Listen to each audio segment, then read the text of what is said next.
Pandian store serial episode ப்ரோமோல என்ன நடக்க போகுதுங்கிறத இந்த வீடியோவில் பார்க்கலாம்.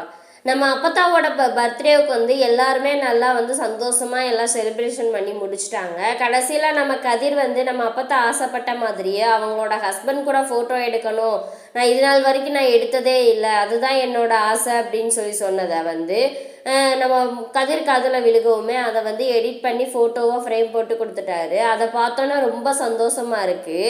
உடனே இந்த சக்திவேல் இருந்துக்கிட்டு இங்கிட்ட முறைச்சிக்கிட்டே நின்று இருந்துட்டு பார்த்தீங்களாண்ணே எவ்வளோ சீன் போட்டுக்கிட்டு இருக்காங்கன்னு, இதுக்கு தான் நான் இவங்களை விடவே கூடாதுன்னு சொன்னேன், நீங்கள் கேட்டிங்களா?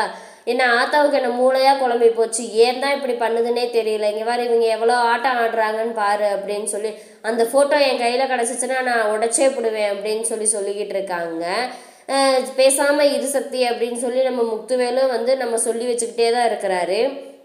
அப்புறம் பார்த்தா நம்ம பார்த்தா இதுக்கே மச்சி இதுக்கே ஆச்சரியப்பட்டீங்கன்னா அழுதுட்டிங்கன்னா இன்னொரு சர்ப்ரைஸ் இருக்குது, அது பார்த்துட்டு நீங்கள் என்ன செய்வீங்க அப்படின்னு சொல்லி கேட்கோமே. அப்புறம் இன்னொரு ஃபோட்டோவை எடுத்து பிரித்து காட்டுறாங்க. அது வந்து நம்ம பாண்டியன் ஃபேமிலியோட நம்ம அப்பத்தா வந்து இருக்கிற ஃபோட்டோவை வந்து ஃப்ரேம் போட்டு கொடுத்துருக்காரு. அதை ரொம்ப பார்த்தோன்னா ரொம்ப சந்தோஷமாயிருது. இதை பார்க்க என்ன ஆயிடுது, ரொம்ப இதாகிடுச்சு அப்படின்னு சொல்லிட்டு ரொம்ப ஓவராக பண்ணுறாங்கன்னு சொல்லிட்டு நம்ம சக்திவேல் வந்து ரொம்ப இதாக பேசிக்கிட்டு வம்பளுத்துக்கிட்டு கிடக்குறாரு.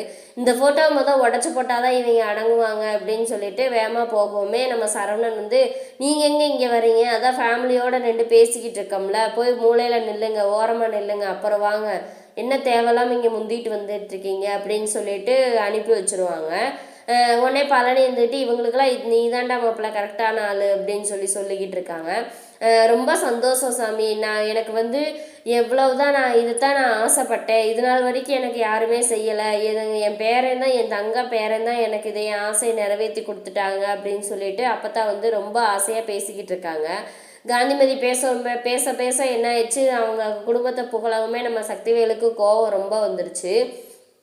ஏத்தான் சும்மா வெறும் ஃபோட்டோ போட்டு கொடுத்ததுக்கு நீ இவ்வளோ இது பண்ணிகிட்டு இருக்கியா, நீ பேசாமல் இருக்க மாட்டியா அப்படின்னு சொல்லிக்கிட்டு இருக்காங்க. அங்கே என்னடானா நம்ம ஊரில் ஒருத்தவங்க என்ன நாட்டாம என்ன சொல்கிறாருன்னா, முத்துவேல் குடும்பம் கோடு போட்டால் நம்ம பாண்டியன் குடும்பம் ரோடே போட்டுரும் போல இருக்குது, அவங்க ஃபங்க்ஷனை ஆரம்பித்து வச்சாங்க, இவங்க நல்லா சிறப்பாக முடிச்சு வச்சுட்டாங்க, காந்திமதி அம்மா பிறந்தனால நல்லபடியாக கொண்டாடி முடிச்சுட்டாங்க அப்படின்னு சொல்கிறாங்க. உடனே சக்திவேல் வந்துட்டு வந்தமா விசேஷத்துக்கு வந்தமா சாப்பிட்டமா போனோமான்ட்டு இருக்கணும், தேவையில்லாத பேச்செல்லாம் இங்கே பேசிகிட்டு இருக்கக்கூடாது பார்த்துக்கோ அப்படின்னு சொல்லி அவர் விரட்டுறாரு.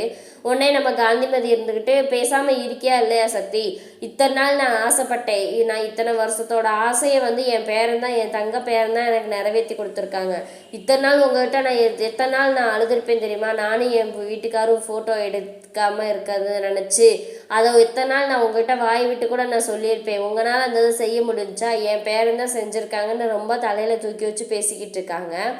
அப்புறம் எல்லாம் பேசி முடிச்சுட்டு எனக்கு வேறு ஏதாவது ஆசை இருந்தால் சொல்லுங்கள் அம்மாச்சி, நாங்கள் இதை நிறைவேற்றி வைக்கிறோம் அப்படின்னு செந்தில் சொல்லவுமேனு, எனக்கு ஒரே ஒரு ஆசை தான்ப்பா இருக்குது அப்படிங்குமே, என்ன ஆசை அம்மாச்சி சொல்லுங்கள் அப்படின்னு சொல்லிட்டு, இல்லை இந்த ரெண்டு குடும்பத்தையும் சேர்த்து நான் ஒரு ஃபோட்டோ எடுத்துக்கலாமா அப்படின்னு சொல்லுவோமேனு உடனே சக்திவேல் இருந்துட்டு, என்னன்னே அம்மாவுக்கு எதுவும் மூலகான குழம்பி போச்சா, பேசாமல் இருக்கவே இருக்காதா, இவங்க கூடலாம் எங்களால் நின்று ஃபோட்டோலாம் எடுக்க முடியாது அப்படிங்குமே, வாப்பா சக்தி முத்துவேலு வாப்பா, என் கடைசி ஆசையாக கூட அதை எடுத்துக்கங்கப்பா, வாங்கப்பா வந்து ஒரே ஒரு ஃபோட்டோவுக்கு வந்து நில்லுங்கப்பா, பாண்டியன் குடும்பம் மறுப்பு சொல்லாதுன்னு எனக்கு தெரியும், ஆனால் நீங்கள் தான்ப்பா வாங்கப்பா அப்படின்னு சொல்லி ரொம்ப கெஞ்சுறாங்க.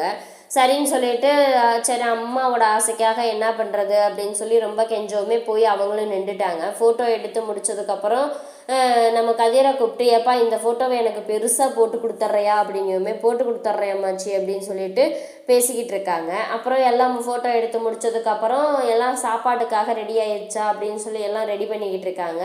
அங்கிட்ட முத்துவேலும் சொந்தக்காரங்க கிட்ட பேசிக்கிட்டு இருக்காங்க. இங்கே என்னடானா நம்ம சரவணன்ட்ட வந்து நம்ம பாண்டியன் சொல்லுவார், சாப்பாட்டு எல்லாம் ரெடி ஆயிடுச்சான்னு பாரு அப்படின்னு சொல்லி ஃபோன் பண்ணி கேளு அப்படிங்கவுமே, நம்ம சரவணன் வந்து போயிடுவார். போகவுமே நம்ம மயிலும் பின்னாடியே போவாங்க.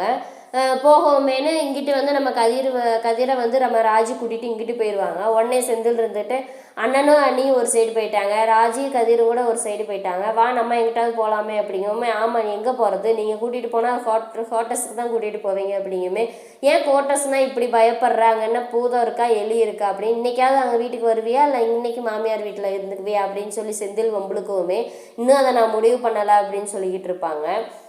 அப்புறம் இங்கே சரவணன் வந்து சமையல்கார்ட்ட ஃபோன் போட்டு கேட்டுட்டு டக்குன்னு கொண்டு வாங்கினே அப்படின்னு சொல்லி பேசிக்கிட்டு இருக்கும்போது மயில் வந்து என்னம்மா சாப்பாடெல்லாம் கரெக்டாக கொண்டு வந்துருவாங்களா அப்படிங்குமே, ஏன் கொண்டு வரலைன்னா நீ அடுப்பு வச்சு சாப்பாடாக்க போறியா அப்படிங்குமே, ஏன்ம்மா இப்போ கூட என்னை எரிஞ்சு விழுகிறீங்க அப்படிங்குமேனு, நான் நல்ல மூடில் இருக்கேன், தயவு செஞ்சு நீ என்னை டிஸ்டர்ப் பண்ணாத போயிரு அப்படின்னு சொல்லிடுவாங்க. இங்கே வந்து நம்ம கதிர் வந்து ராஜியை கூட்டிகிட்டு போயிட்டு ஃபோட்டோ எடுப்பாங்க. ஏன் அப்படி ஃபோட்டோ திடீர்னு என்ன அப்படின்னா, இல்லை குலதெய்வத்துக்கு வேண்டுதல் வச்சுருக்கேன் அதனால அப்படின்னு. இதெல்லாமா வேண்டுதல் வைப்பாங்க அப்படின்னு, நான் வைப்பேன் அப்படின்னு சொல்லிட்டு ஃபோட்டோ எடுத்துக்கிட்டு இருக்காங்க. அந்த நேரம் பார்த்து நம்ம காந்திமதி வந்து கோமதியை கூப்பிட்டுக்கிட்டு மருமக பேத்தி எல்லாம் கூப்பிட்டுட்டு நாங்கள் தனியாக கொஞ்சம் நேரம் உட்காந்து பேசுகிறோம்ப்பா அப்படின்னு சொல்லிட்டு வந்துடுவாங்க இங்கே இந்த சைடு.